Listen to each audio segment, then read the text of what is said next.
ကျမတို့အတန်အတွက်တွေလေ့လာကြည့်အောင်ပေါ့နော်ဒီမှာဆိုရင်အတန်က3တန်ဆိုရင်3 syllables အနေနဲ့ပြထားတယ်ပြီးတော့ပထမအတန်က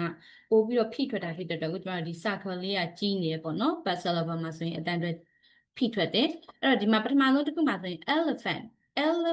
အတန်က3တန်ရှိတယ်3 syllables ဖြစ်တယ်ပြီးတော့ပထမဆုံးအတန်မှာဖိထွက်တာ l ဆိုတဲ့အတန်အတွက်မှာဖိထွက်တာဖြစ်တဲ့အတွက်ကိုကျမတို့ကဒါ match ဖြစ်တယ်ပေါ့နော် elephant နောက်ဒုတိယအတန်အတွက်မှာဆိုရင် table ဒါဆိုရင်အတန်က2 syllables နှစ်တန်နဲ့ရှိတာဖြစ်တဲ့အတွက်သူပေးတဲ့အချက်နဲ့မကိုက်ညီဘူးပေါ့နော်နောက်တတိယမှာဆိုရင် everyone so 3 syllables ရှိတယ်ပြီးတဲ့အခါမှာဆိုရင်ပထမဆုံးဒီ syllable မှာအတန်ကဖိထွက်တယ်ပေါ့နော် everyone အဲ့တော့သူပြောထားတဲ့အချက်နဲ့ကိုက်ညီမှုရှိတယ်ပေါ့နော်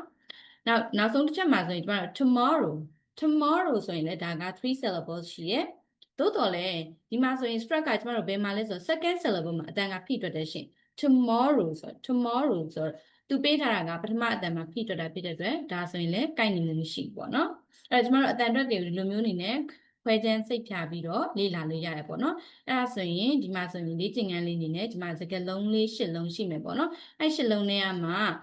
အတန်အတွက်3တန်ပါတယ်3 syllable ရှိတဲ့ဟာလည်းဖြစ်ရမယ်နောက်ပြီးတော့ဒီ first syllable မှာအတန်အတွက်လေးဖိထွက်တဲ့စကားလုံးလေးတွေကိုရွေးချယ်ပြီးတော့ဒါမိတ်ဆွေအနေနဲ့ self study လို့လေ့ကျင့်ကြည့်လို့ရပါတယ်ရှင်နောက်စကားလုံးအတန်အတွက်စစ်မှန်ကြည့်ခြင်းနဲ့ဆိုရင်လည်း dictionary ထဲမှာသွားပြီးတော့နားထောင်ပြီးတော့လေ့လာလို့ရတယ်ပေါ့နော်ကျေးဇူးများတင်ပါတယ်ရှင်